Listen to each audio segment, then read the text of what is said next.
evening, ladies and gentlemen. Jai Hind.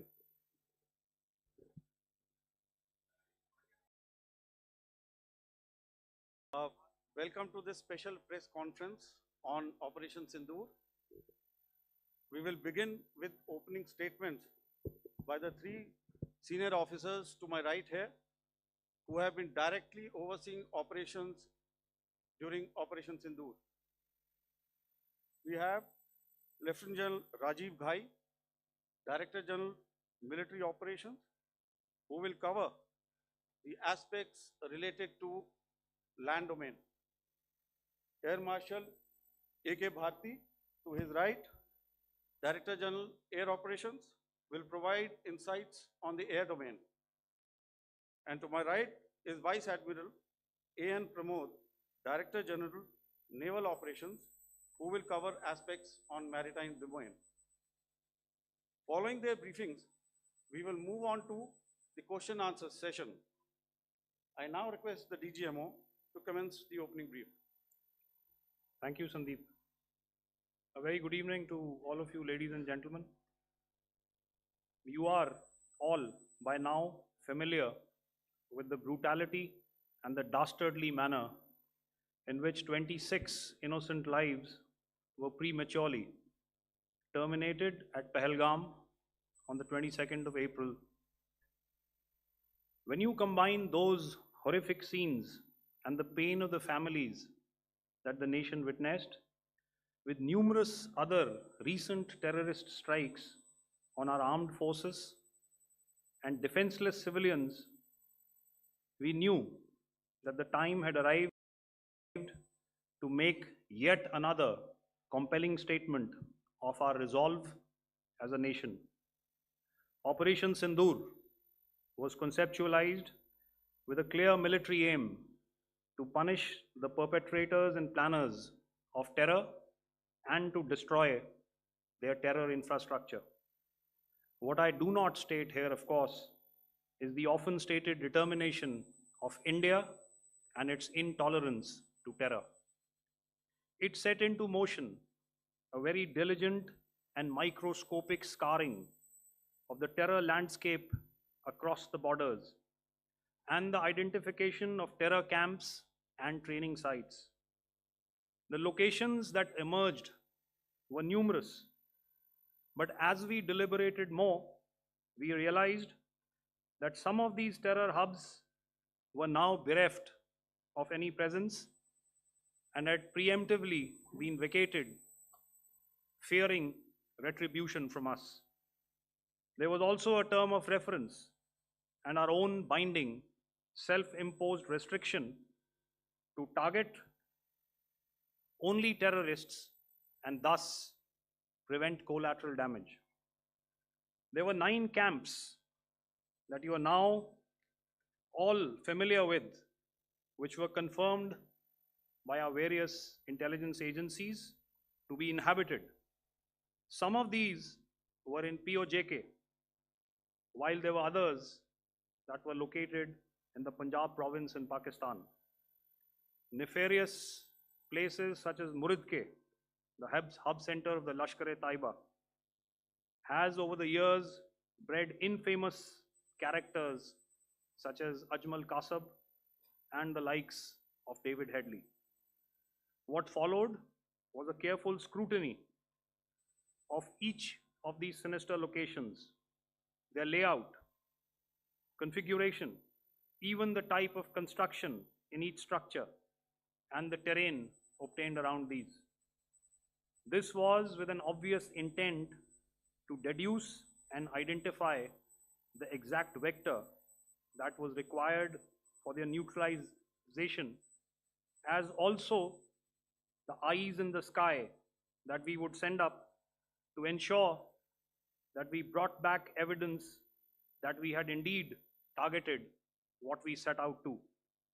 The precise images of these engagements on that fateful and historical night have already been showcased during the first press statement on the 7th of May that was helmed by our Foreign Secretary. I have no doubt in my mind that we achieved total surprise And those strikes across those 9 terror hubs left more than 100 terrorists killed, including high-value targets such as Yusuf Azhar, Abdul Malik Rauf, and Mudassir Ahmed that were involved in the hijack of IC-814 and the Pulwama blast. The line of control was also violated soon after by Pakistan, and the erratic and rattled response of our enemy was apparent from the number of civilians, inhabited villages, and religious sites such as Gurudwaras that were unfortunately hit by them, leading to a sad loss of lives. The Indian Air Force played a major part in these strikes by engaging some of these camps, and the Indian Navy provided wherewithal in terms of precision munitions. The Indian Air Force obviously had their assets up in the sky, and I will here request Air Marshal Bharti, the Director General of Air Operations, to detail for you the methodology that the men in blue adopted to successfully manifest this mission. Thank you, Rajiv. A very good evening, ladies and gentlemen. Indeed, is a difficult time that we have to come here like this and brief you. We could have done without this, but we had no choice. As the DGMO has detailed, the event was precipitated by the Dastardly Act at Pahalgam.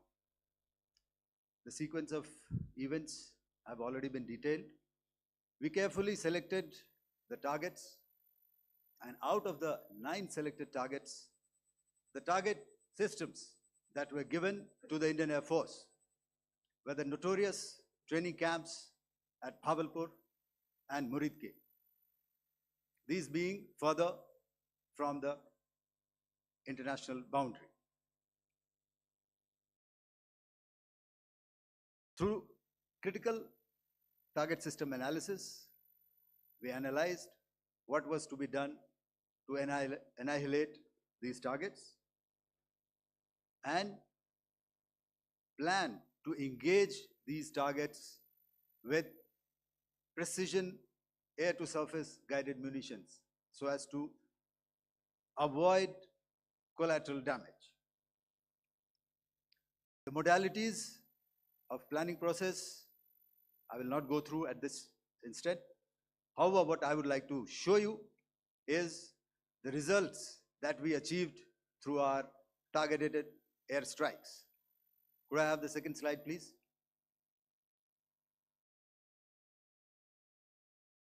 Yeah, change, please.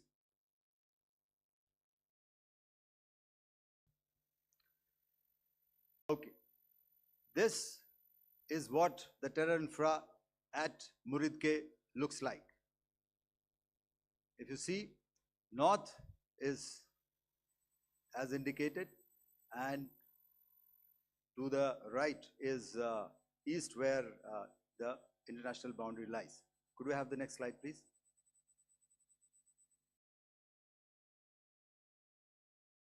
Orientating. Just go back one slide. Okay. Please have a look at this red building, the series of buildings out here, and this empty ground. Next. If you relate, the empty ground is here, and you see this is the first weapon that is impacting. This is the impact point number 1 on Muridke training camp with our precision guided weapon on early morning 7. Next, please. Keep your eyes glued for the second weapon coming in and the second impact on the selected target point. Next slide, please.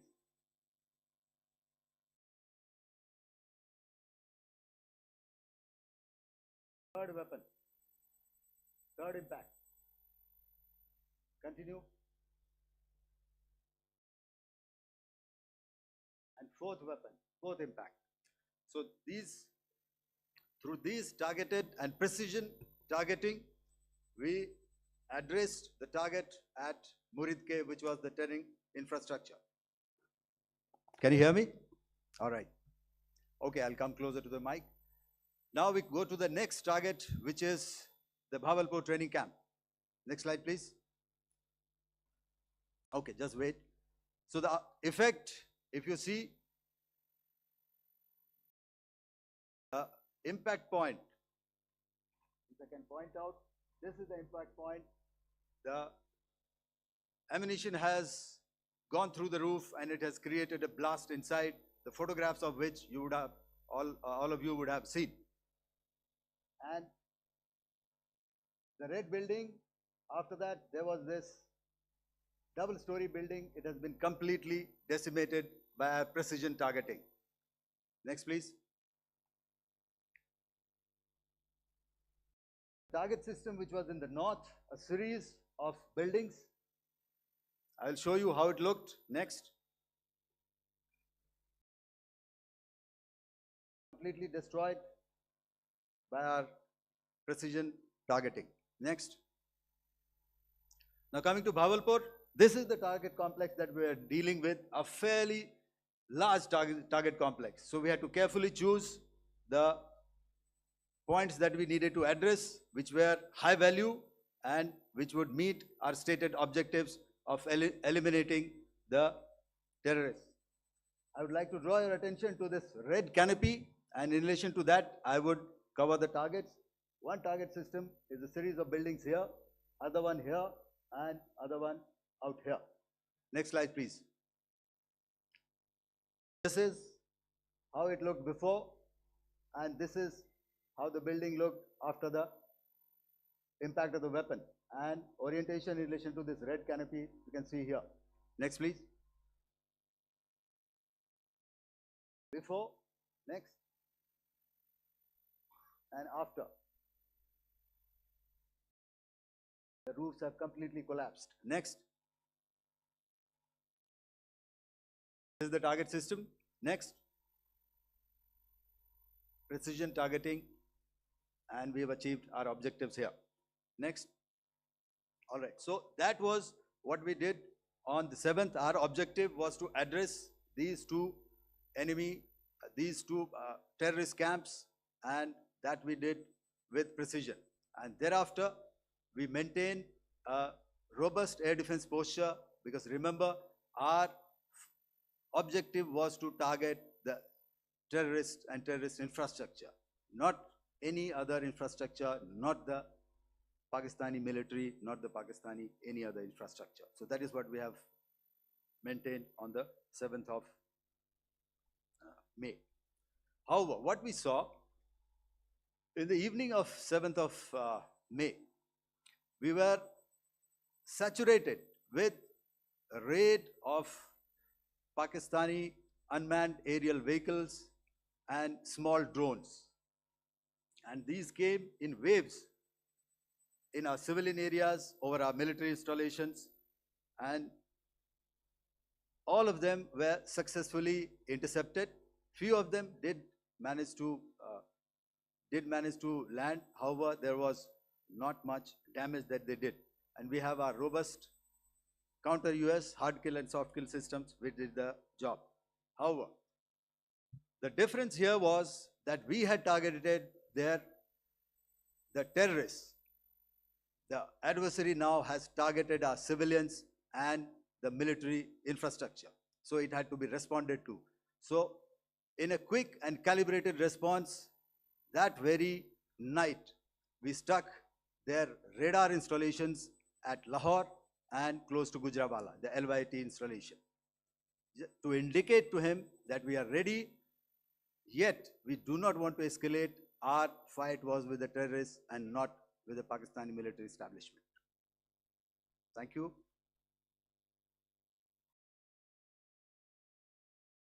Thank you, Air Marshal Bharti. So, ladies and gentlemen, he's outlined operations not only on the night of 6th and 7th of May, when Operation Sindoor commenced, but also on the subsequent night. Being well aware and familiar with the congenital and impulsive nature of our adversary.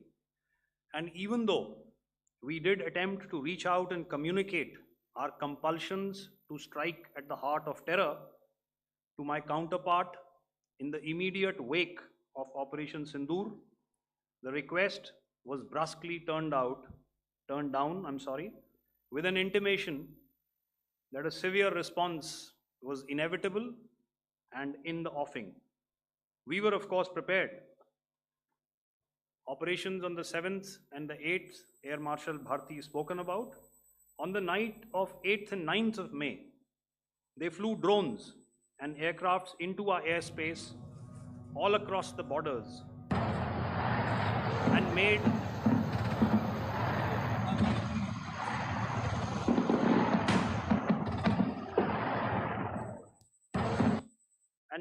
largely unsuccessful attempts to target numerous military infrastructure.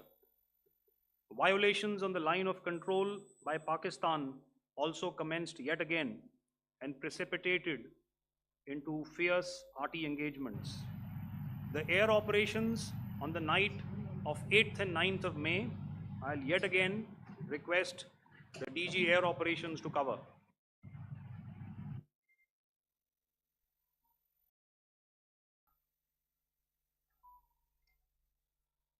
So I just covered what happened on the night of 7th and 8th.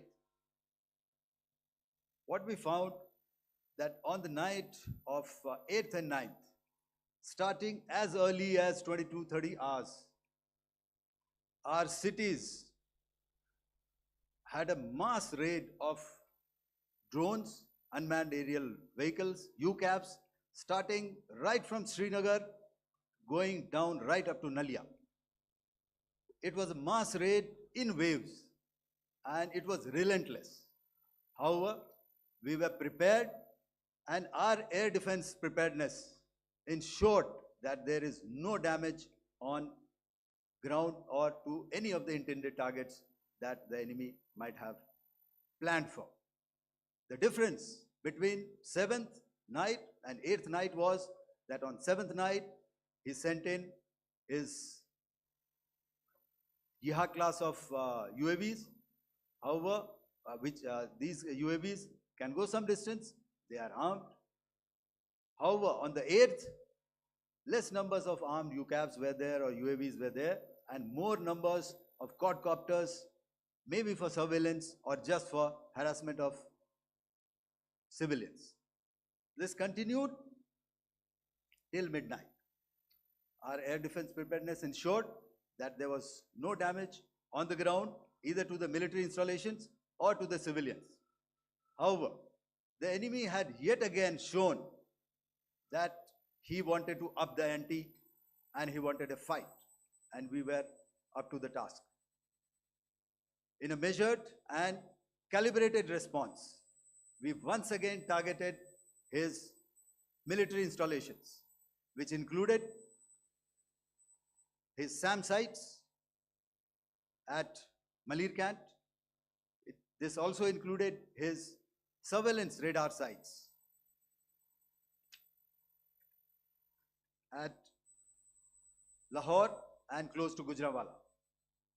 These were suitably addressed, and thereafter his drone attacks continued even till morning, which we countered, and during the daytime there was some respite. Here I would like to bring out another aspect. What we found was that while the drone attacks were being launched from somewhere close to Lahore, enemy had allowed his civilian aircraft to also continue to fly out of Lahore. Not only his own aircraft, but international passenger aircraft, which is quite insensitive, and we had to exercise extreme caution, even at the cost of some tactical disadvantage, to ensure that there is no damage to any of the civilian aircraft. And this was also brought out in our press briefing during the day. So I will now hand over to my colleague to cover the events of 9th onwards. On land, we also undertook certain measures such as deployment of air defense and electronic warfare assets to establish an integrated grid with the Indian Air Force.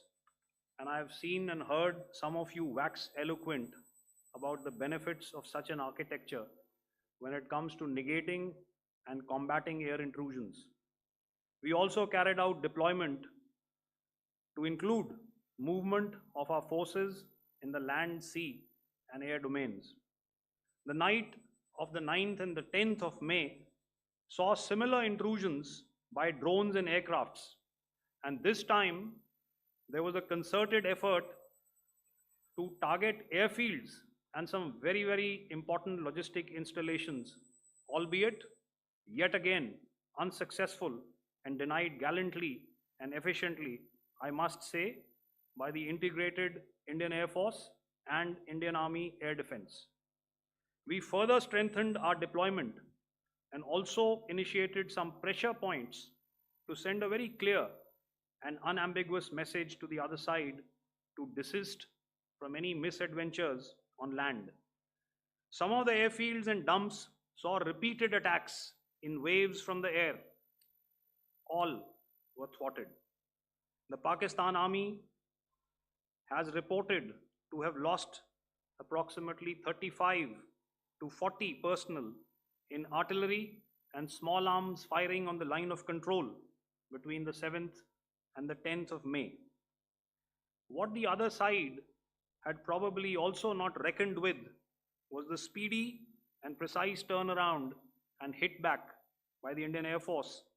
And I will yet again ask Air Marshal Bharti to speak about these significant and game-changing strikes.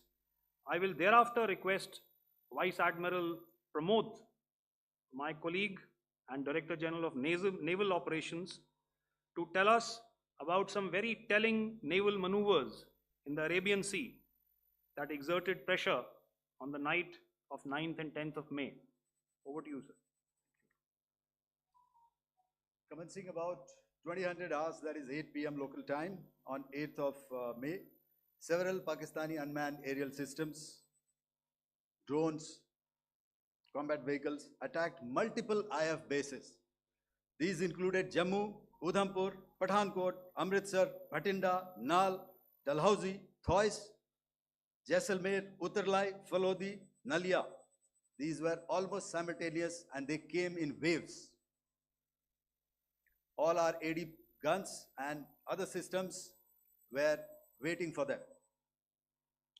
All these waves were neutralized by our trained crew using the air defense systems that they have, and also some of them were utilized using our legacy systems like Pechoras and IF Summer, which we have recently acquired. And some were neutralized by the Garud snipers. There was no damage on ground from these incursions and these mass raids, if I could call them, from the Pakistani side. However, following these relentless attacks on our air bases, on our forward positions, and on our civilian targets, this was time to convey some message to our adversaries. And therefore, a decision was taken to strike where it would hurt. And towards that in a swift, coordinated, calibrated attack, we struck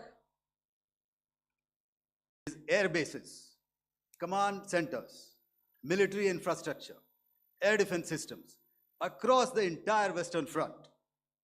The bases we struck include Chaklala, Rafiki, and mind you, Chaklala is Islamabad, Rahim Yar Khan, Sakar, sending a clear message that aggression will not be tolerated. This was followed by strikes at Sargoda, Bholari, Jacobabad, We also struck the C2 centers at Murid, the UAE complex at Murid, Rafiki, radar at Chunia, which I will show you, Rahim Yar Khan airfield, and the unmanned combat aerial vehicle hangar at Sakar. I would like to reiterate here that we have the capability to target every system at these bases and more. However, it was only a measured response to instill good wisdom to our adversary to refrain from further escalation. IF response was directed only at military installations, avoiding civilian and collateral damage. I would now like to show you some of the effects that have been achieved as a result of our air operation.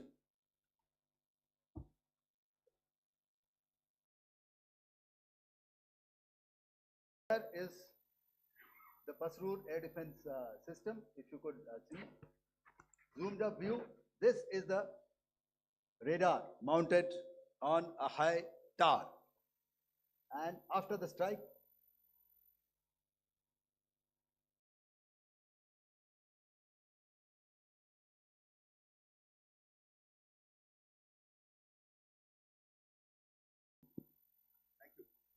can you hear me? Yeah, thank you. And after the strike, this is what has happened. This radar has been taken out, completely burnt. Next slide, please. The Chunia air defense radar, which was taken out on 7th and 8th. This is the radar site. A blown up photograph, once again, on a tower. Not very clear, but what you see very clearly is the after effect after we have struck. The radar head has been completely decapitated. Next slide, please. Arifwala air defense radar. In this complex, you see how it looked before, blown up image, and after really blown up. Next. Now coming to Sargodha airfield. Remember, this is one of their important airfields wherein they have a lot of assets, F-16s, other assets which they keep getting, training institutes. And we have stuck this airfield. It is not, if you zoom in here, then one impact point here on the runway and second impact point of our weapon, precision weapon on the runway. And if you see, this blown up, repairing going on. Same here. Next. Rahim Yar Khan. This is the area we have struck. A deep strike out here and one complex here. So this is how it looked before, and same. You see a big crater, another crater here, and this complex after strike neutralized. Next. Chaklala airfield, Noor Khan, once again a major air base, a lot of their logistic assets out here. This was the chosen complex that we intended to strike and convey a message. Next slide, please. This is how it looked before, and this is how it looked after our strike. Next. Sakar. We chose the radar site at Sakar. This is the radar site, and after it was struck, this is the aftermath, completely burnt out. Next, please. Aircraft shelter. This is how it looked before the strike, and this is how it looked after the strike. The roof of the buildings completely caved in and burnt. Next. Bolari airfield, aircraft hangar. This is how it looked before, and this is how it looked after the precision strike. Next. Jacobabad, aircraft hangar, and this is how it looked after. Next. So what I'm trying to convey here, ladies and gentlemen, is to start with Our fight was neither with the Pakistani military nor with anybody else who's there on the other side. Our fight was with the terrorists. We neutralized the terrorists that we selected to be neutralized, and thereafter we only maintained the air defense posture. However, we were relentlessly pounded by waves after waves, night after night, by his UCAVs, by his drones, and by his other unmanned aerial systems. And that left us with no choice but to retaliate, and yet our retaliation was calibrated, it was graduated, and it was proportionate. Thank you.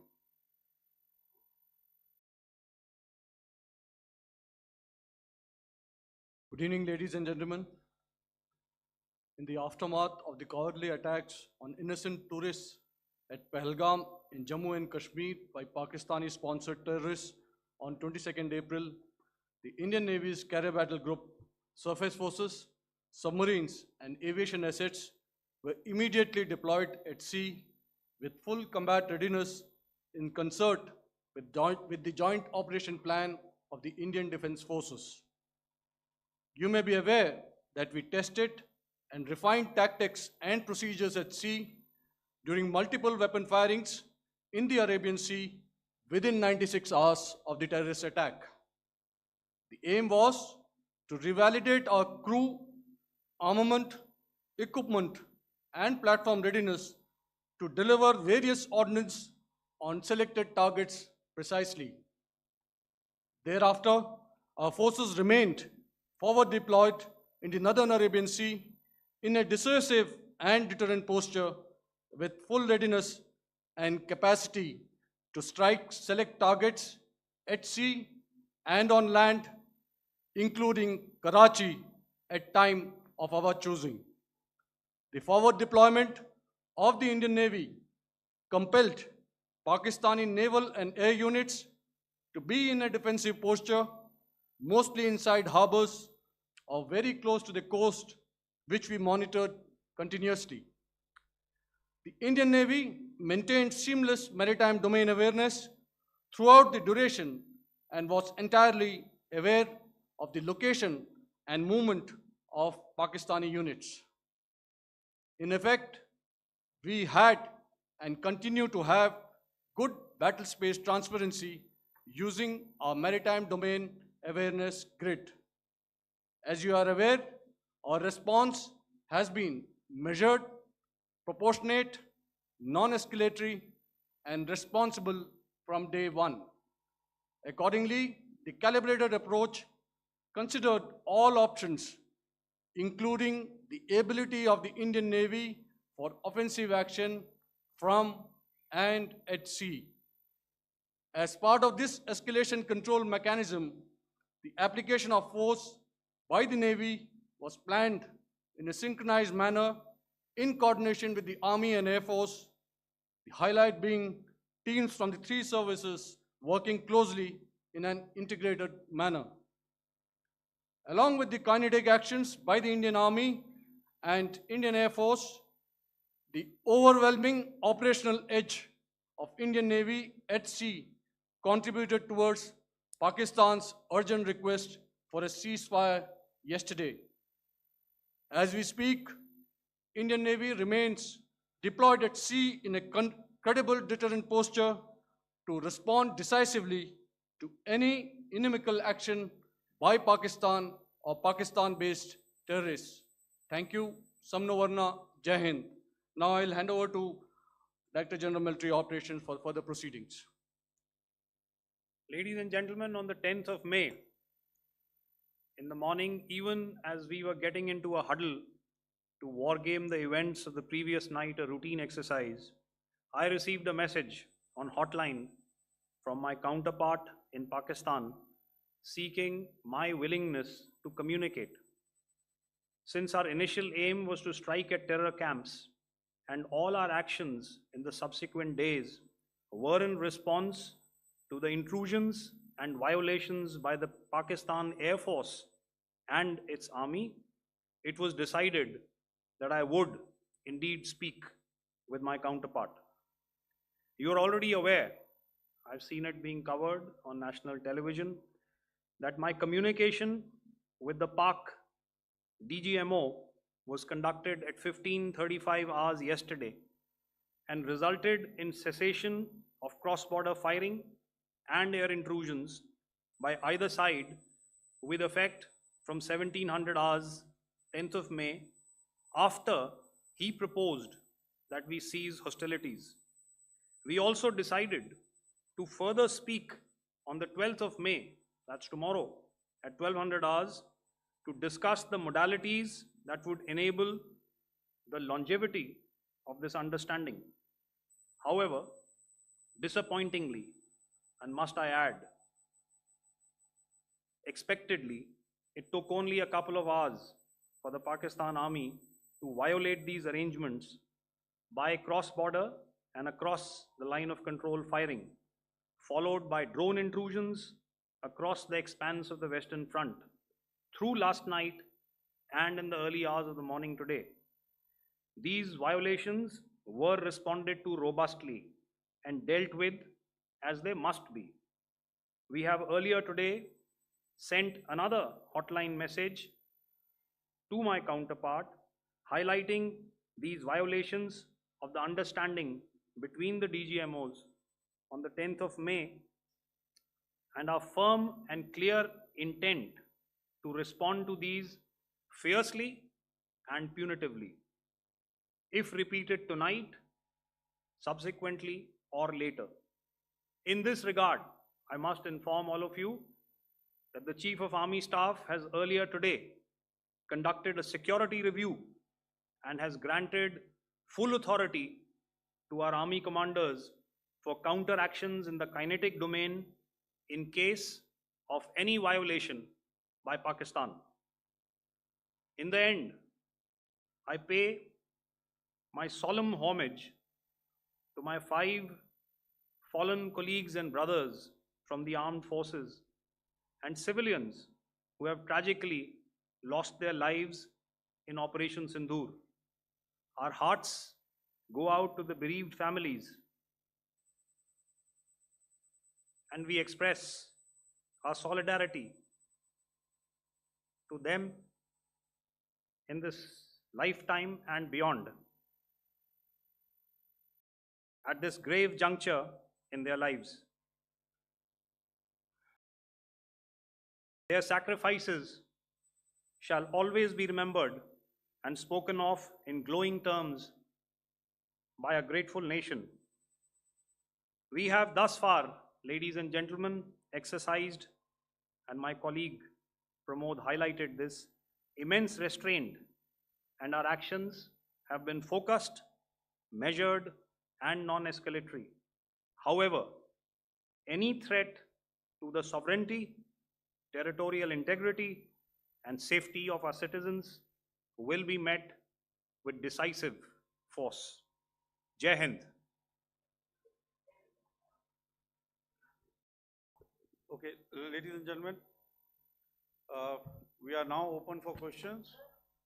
All right, now since I would not know all of you, I would expect you to please raise the placard or your hand, and once I indicate, I expect you to please give out your name and the media group that you belong to. Keep your questions short so that we can take as many questions as possible. Also, ladies and gentlemen, kindly bear in mind that confidential aspects may not be answered by the 3 DGMOs. Right. I've got a lot of hands here. Let me start from the left. Left foot always in front when we start marching. So here we have to the left, okay, yeah, 238.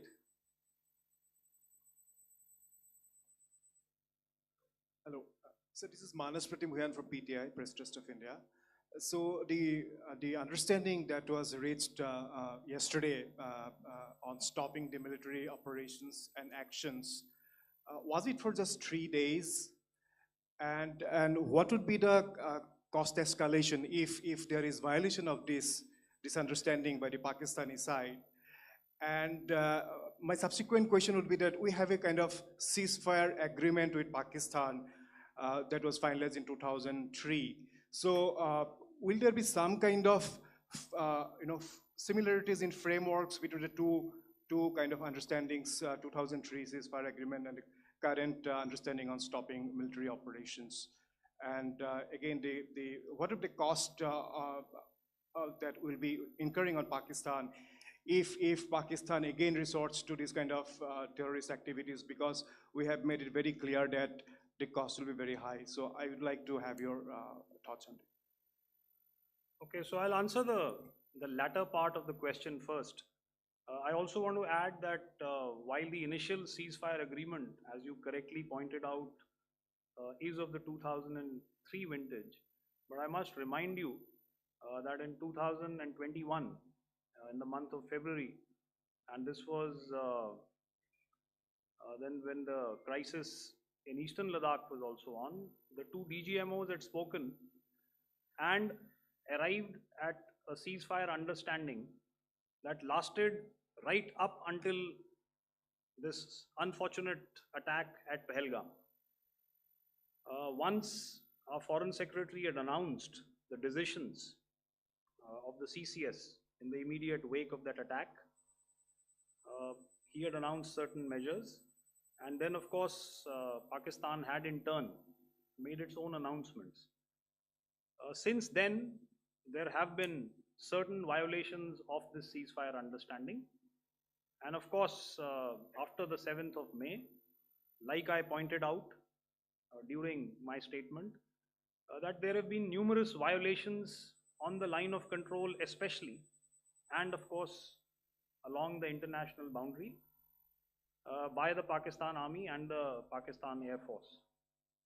This understanding that we spoke about yesterday, no, it was not for 3 days. It was first to stop aggressive and hostile activities immediately, let that order and direction settle down for about 36 hours, and thereafter discuss modalities, like I said, to ensure its longevity. That is tomorrow on the 12th of May. But unfortunately, we had a violation starting at approximately 1900 hours last night, and we've sent a communique, like I said, to the Pakistan Military Operations Directorate, and we will await what happens tonight. All right. The cost escalation, I mean, I'll leave it to your best imagination. I've already said that the response will be fierce and punitive. Now, the right foot forward. Yeah.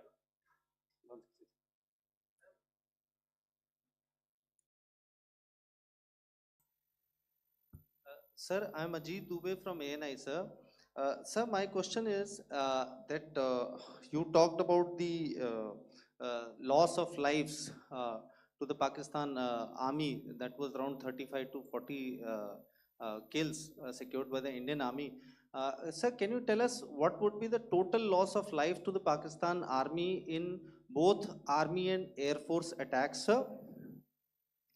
And how good was the performance of the BrahMos, Scalp and the S-400 during the operations?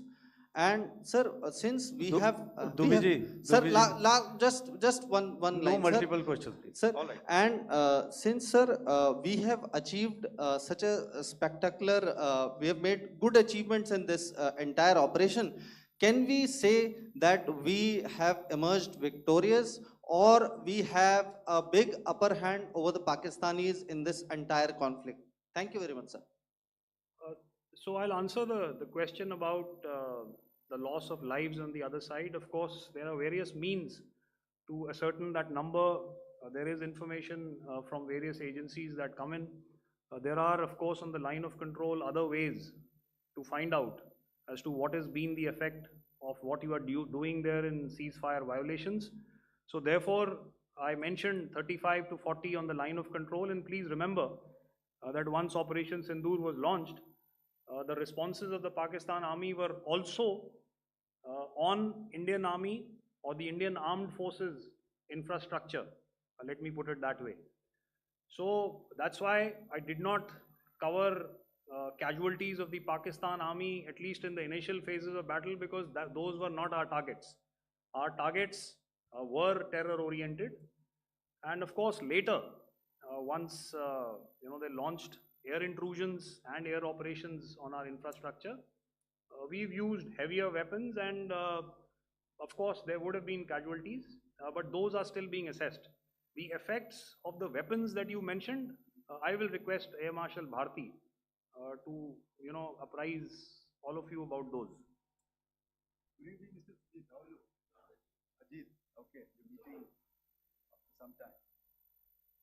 I never mentioned about any of the weapons that we used. Check. Okay. What I was saying, that I never mentioned of any of the weapons, the caliber that we used.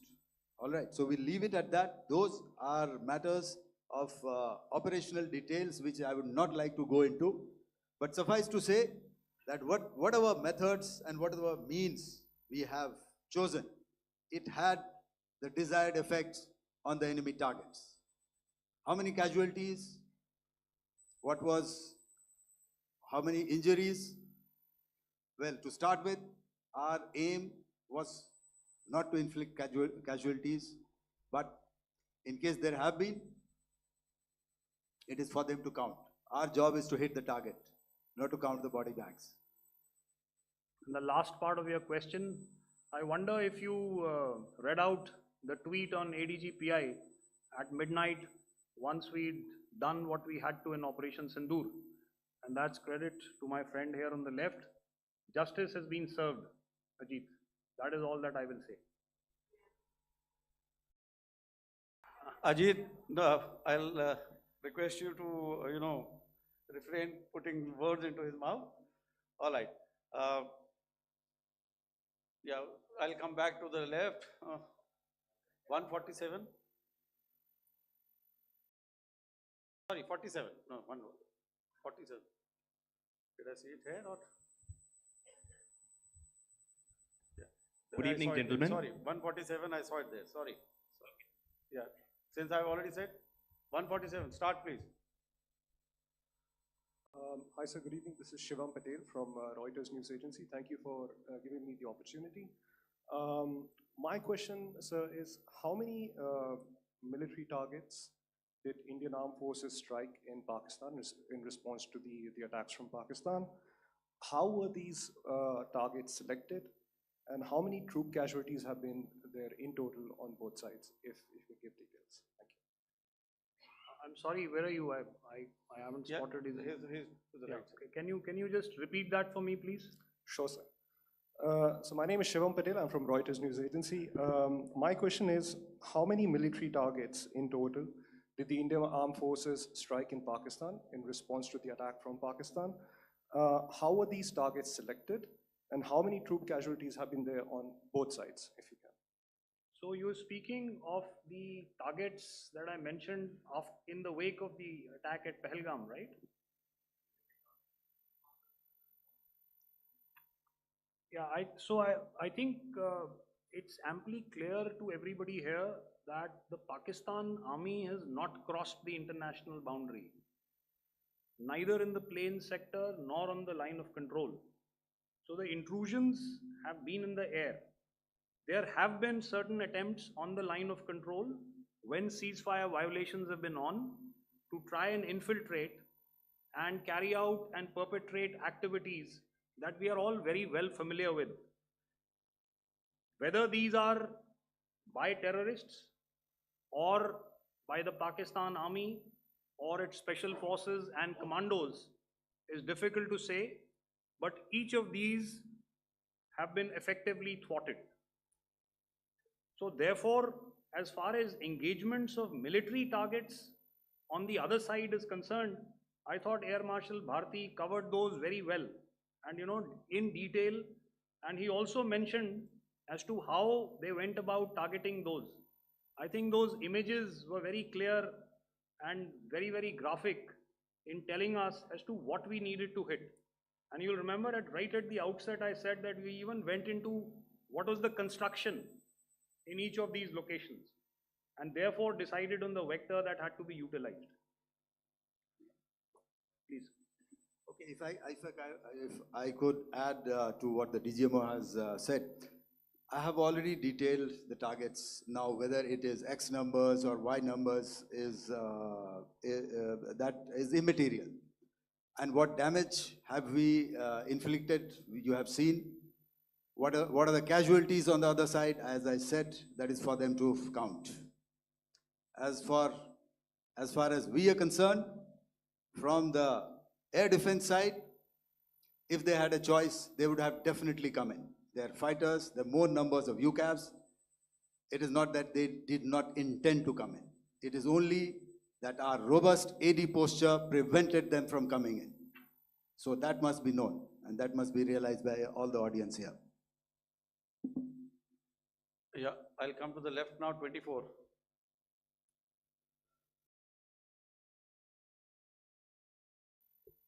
Good evening, sir. This is Anvesh Rath from Z. Sir, I wanted to know on the first briefing, which was done by FS and two representatives from Air Force and Army, you showed a list where there was 21 places in that list. You have stuck 9. Are more operations going to be held? Is Operation Sindoor still on? And the second question, thank you, sir. Thank you so much. And also, I want to congratulate all three of you for a fantastic operation that you guys have done. Thank you so much. Thank you so much for that one question. Yeah. Sir, the question. Unfortunately, Rath, is that your name? I'm sorry. You know, as far as operational details are concerned, I am not in a position to share those right now. But I think I'll take a cue from Pramod. You know, he said towards the end that the Indian Navy is still in a posture that is deterrent. And I have already made it very clear towards the end of what I said that it's only a couple of hours ago that the Chief of Army Staff has carried out a security review, and he's authorized our Army commanders to deal with violations of any kind from across the borders in a manner that they deem fit. So again, to reiterate, the response will be fierce and it will be punitive.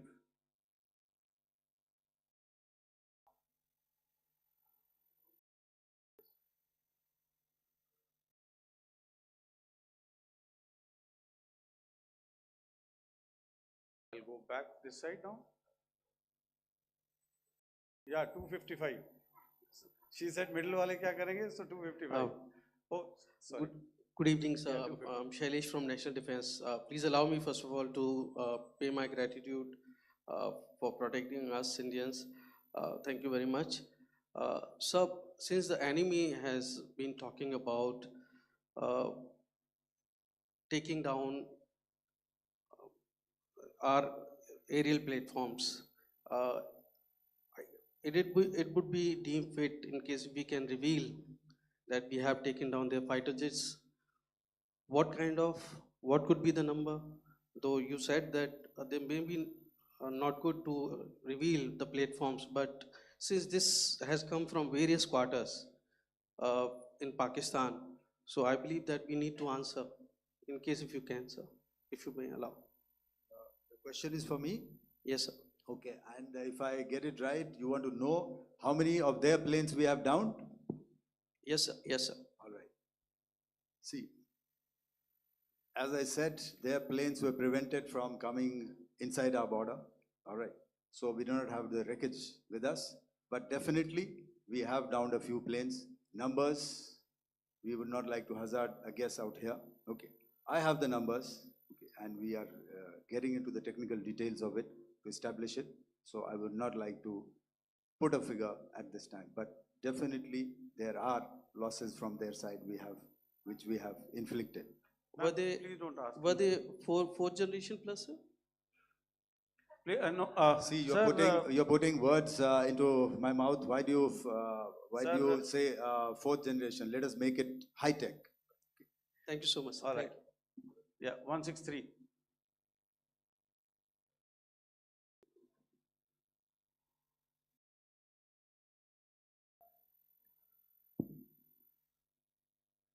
तो मैं मंजीत नेगी हूँ आज तक से। मेरा सवाल ये है कि इस पूरे ऑपरेशन में जो आतंकी ठिकानों को निशाना बनाया गया, क्या नंबर्स कुछ बता सकते हैं कितने आतंकी मारे गए? कुछ नाम सरकार मतलब कुछ नाम मीडिया में आए भी हैं जो बड़े उसके मास्टरमाइंड थे। और एक सवाल जो आज एयरफोर्स ने भी एक ट्वीट किया कि ऑपरेशन सिंदूर अभी जारी है और सरकार की तरफ से भी कहा गया। और पिछली बार जब विदेश मंत्रालय की प्रेस कॉन्फ्रेंस पहली हुई थी उसमें वो लिस्ट दिखाई गई थी कि 21 टेरर कैंप आइडेंटिफाई किए गए हैं। तो क्या जो बाकी बचे हुए टेरर कैंप हैं उन पर भी कार्रवाई होगी? और एक नंबर अगर आप बता पाएं कितने टेररिस्ट मारे गए?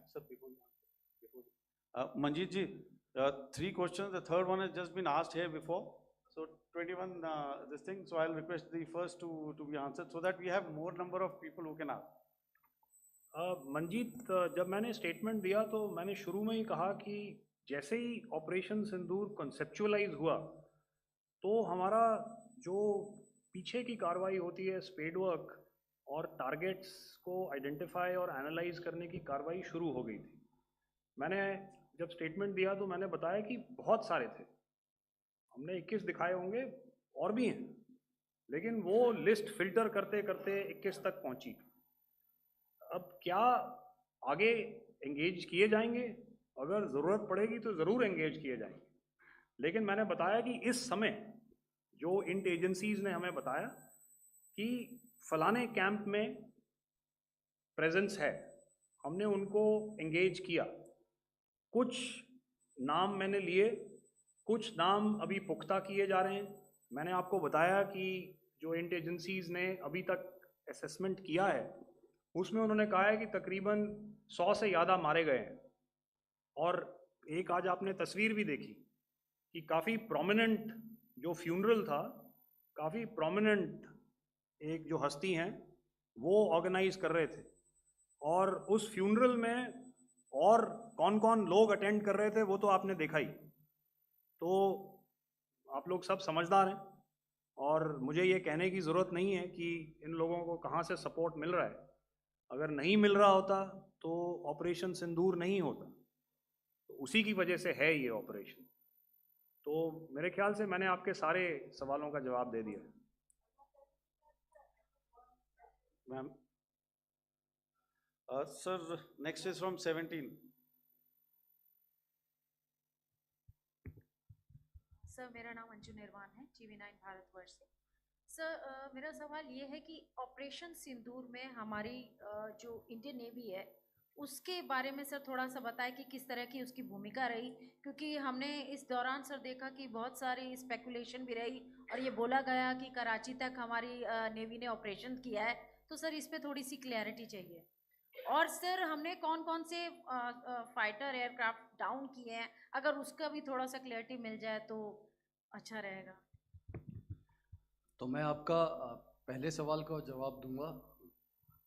आई will make few sentences and leave it for your imagination. First of all, as I mentioned, we have quantitative and qualitative edge to deliver a massive blow to our adversary, and we completely dominate in the maritime front. Indian Navy's action is part of the escalation ladder mechanism which we have worked out amongst 3 services. This time, if Pakistan dare take any action, and Pakistan knows it, what we are going to do. That's all. आपके सवाल का जवाब मैं पहले दे चुका हूं। आपके सवाल का जवाब मैं पहले दे चुका हूं, इसलिए मैं बस उस तक ही सीमित रखूंगा और इतना कहना चाहूंगा कि आने वाले दिनों में आपको खुद ही पता चल जाएगा और ऐसी बातें छुपी नहीं रहती हैं, तो पता चल जाएगा। So at this time we'll just let it be. Okay, ladies and gentlemen, we have 1 or 2 more questions, sir. So please, they are going to be outside. You can speak to them there also. 104.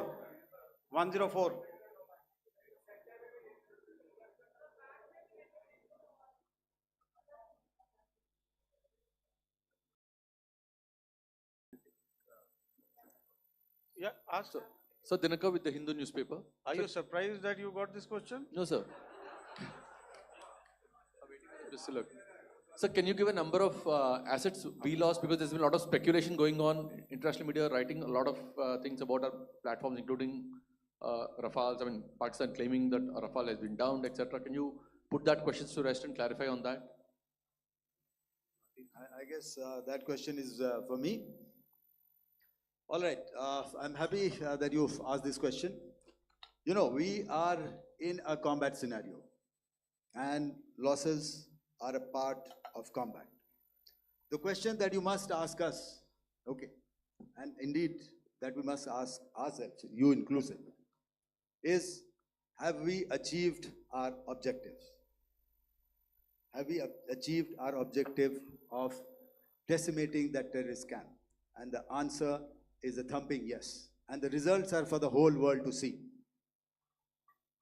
As for the details, what could have been, how many numbers, which platform did we lose?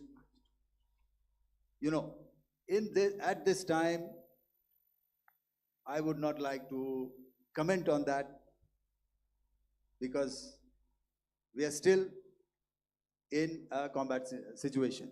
And if I comment on anything, it will only be adversary. So we don't want to give him any advantage at this stage. All I can say is that we have achieved our objectives that we selected, and all our pilots are back home. Thank you. Okay, hold, please don't, please be civil here. So we'll have 220 now. Hello sir, this is Anita Chaudhary sir from Swadesh newspaper. मेरा सवाल है, क्योंकि ये हमारे जो पहले जो action रहा वो आतंकवाद के खिलाफ रहा, तो आतंकवाद में अजहर मसूद की तरफ से एक बयान जारी किया गया था जिसमें उन्होंने कहा कि हम इसका बदला लेंगे और जार जार रुलाएंगे। तो क्या अगला, अगर खुदा न खास्ता अगला टेरर अटैक किसी भी तरह का होता है, तो क्या उसे एक्ट ऑफ वॉर में हमारी तरफ से लिया जाएगा और उसका क्या माकूल जवाब दिया जा सकता है? मेरा इसमें सिर्फ एक ही जवाब है आपके लिए कि हमने अपनी कार्रवाई करी। हमने उसके बाद मैंने अपने स्टेटमेंट में भी बताया कि ये कम्युनिकेट करने की कोशिश करी कि हमने इस तरीके से ये जो स्ट्राइक्स हैं वो क्यों की। लेकिन जो हमारा एडवर्सरी है उसने जैसे मुनासिब समझा वो कार्रवाई करी। तो आपने देखा कि ये जो एक्टिविटीज़ चल रही हैं 3-4 दिन से, ये कोई वॉर से कम नहीं है। नॉर्मल सर्कमस्टांसेस में एक दूसरे देश की एयरफोर्सेस हवा में नहीं उड़ती हैं और एक दूसरे के ऊपर स्ट्राइक्स नहीं करती हैं। हर रात इंट्रूजन्स नहीं होते हैं। लाइन ऑफ कंट्रोल पर सीज फायर वायोलेशंस, आपके एक साथी ने सवाल पूछा था शुरू में, एक सीज फायर अंडरस्टैंडिंग था, वो भी जा चुका है। उस सीज फायर अंडरस्टैंडिंग के जाते जो फायरिंग हो रही है लाइन ऑफ कंट्रोल में, उसमें घुसपैठ की कोशिश हो रही है। आमतौर पर ये घुसपैठ लाइन ऑफ कंट्रोल में टेररिस्ट करते हैं, लेकिन हमें इंफॉर्मेशन है कि हो सकता है ये पाकिस्तान आर्मी की टोलियां भी हों जो हमारे पोस्ट के ऊपर खामी पहुंचाने की कोशिश कर रही हैं। तो ये सारी एक्टिविटीज़ तो वॉर में शामिल हैं। तो ये कहना मुश्किल है कि आगे क्या होगा, वो स्पेक्यूलेटिव जोन में आ जाता है और मैं स्पेक्यूलेट नहीं करना चाहता। हर एक सिचुएशन अलग होती है और उससे एक तरीके से डील किया जाता है। मैं एक सवाल इसका मैं जवाब देना चाहता हूँ, 1 मिनट। जो मिलिट्री होता, our main job is to prevent war and maintain peace and stability. So it is not that our response is a graded response. That means अगर किसी ने किया तो उसको graded उसमें किया, जैसे terrorist action हुआ तो what we did is a terrorist action and we destroyed all the terrorist camps. उसके बाद आपने देखा कि उनने थोड़ा सा कोशिश किया तो हमारे एयरफोर्स और आर्मी ने क्या किया, तो मिलिट्री टारगेट्स हैं उनके ऊपर थोड़ा। So our aim is to maintain peace and tell our adversary that you do this and the response will be bloody. Okay, now as per the, please, we'll have 166 and 25, and after that, no more, please. Sir, this side. Ladies Excuse and me, sir. gentlemen, please Sir- maintain, Sir, I'll this request side, you to sir. please be quiet. Jal Ghai? No. This side, sir. We have only two Sir, questions left, 166. Yeah, please start. So Rahul. I'm Rahul Singh from Hindustan Times, sir. So you were totally on top of the game in the kind of losses you've inflicted on the enemy. I mean, we saw the slides and everything. So it kind of comes across that you were batting it 99 and you decided to declare your innings. What are your thoughts on that, sir? And do you think, are you weighing the option of the Pakistan army using this time, buying this time of the so-called ceasefire, or the understanding? And you talked about how they could not be trusted.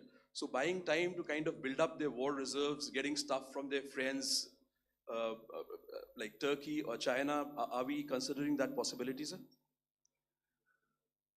Look, see, the call came from the Pakistani side to speak about cessation of hostilities. What pauses mean during such conflicts is known to everybody. You know, I don't want to go into the pros and cons of how preparation for war is made. You know, that is a process in itself.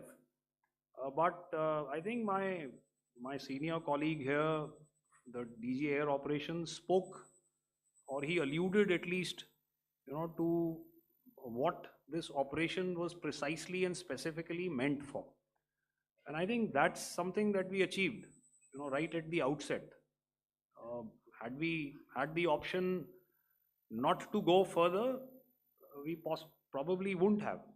But we've been compelled to be in this situation. And as you've seen, the armed forces of India, and you know, you've got the three Director Generals sitting here, we are always prepared to face any eventuality.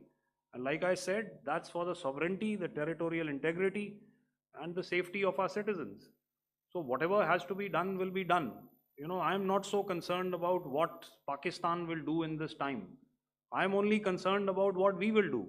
We have a roadmap and a plan, and we will follow it diligently, and we will follow it to the T. You know, that's the contention that I want to make here today. Ma'am, please. Okay, the last question, and ma'am, 25, she's been asking since Sir, the first one. Sir, I'm Nandita. Sir, She's not asking a question. Sir, I'm Nandita Dagar, DAGAR from DD News and DD India.